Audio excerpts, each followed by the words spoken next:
নিজেকে কমপ্লেন দেওয়ার সুযোগ দিই নাই লাইফে।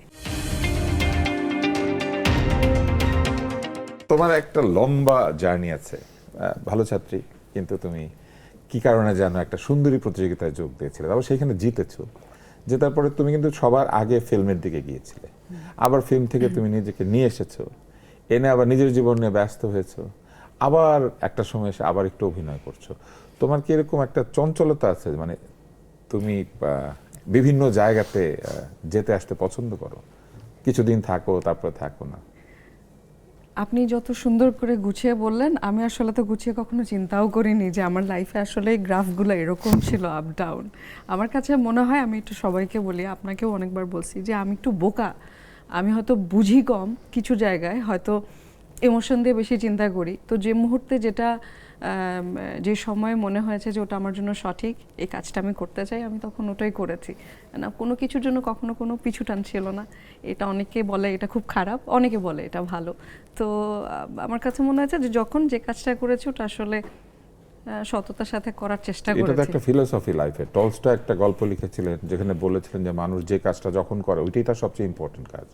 আবার জন লেননের গান আছে যে একদিন একদিন করে বাঁচার গান, যে আমরা একদিন একদিন করে যদি বাঁচি, ভালো মতো বাঁচি, তাহলে প্রত্যেকটা দিন সুন্দর হয়।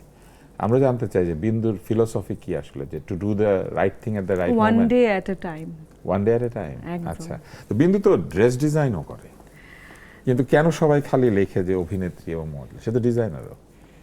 কারণ আসলে অনেকেই, মানে বেশিরভাগ মানুষ জানেন না যে আমি আসলে একটা ব্যবসার সাথে জড়িত। আমার একটা ছোট দোকান আছে, এটা অনেকেই আসলে জানেন না। সেটা তো খুবই ক্রিয়েটিভ জায়গা, নিজের তৈরি করা জিনিস।